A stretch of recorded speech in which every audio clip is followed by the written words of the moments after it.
வணக்கம். முதல் செய்திக்காக நித்யா. நிலக்கோட்டை அருகே செம்பட்டி பேருந்து நிலையத்தில் அரசு மற்றும் தனியார் பேருந்து ஓட்டுநர்கள் ஒருவருக்கொருவர் மோதல். விரிவான செய்திகள்.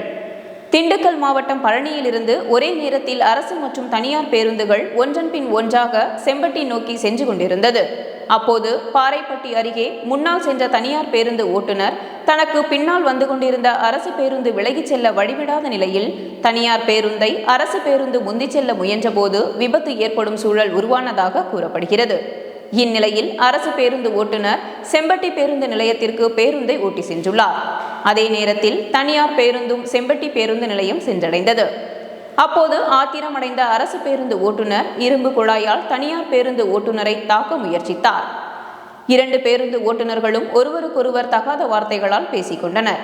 இதில் சமாதானம் செய்ய முயன்ற அரசு பேருந்து நடத்துனர் தனியார் பேருந்து ஓட்டுநர் மற்றும் நடத்துனர் நீளமான ராடு மற்றும் இரும்பு பைப்புகள் உள்ளிட்ட ஆயுதங்களை கொண்டு தாக்க முயற்சித்தார். இவர்களின் மோதலால் இரண்டு பேருந்துகளில் இருந்த பயணிகள் பெரும் அச்சம் அடைந்தனர். பிறகு பேருந்து நிலையத்தில் இருந்த பயணிகள் சிலர் அவர்களை சமாதானம் செய்து அனுப்பி வைத்தனர். இதனால் செம்பட்டி பேருந்து நிலையத்தில் பரபரப்பு ஏற்பட்டது.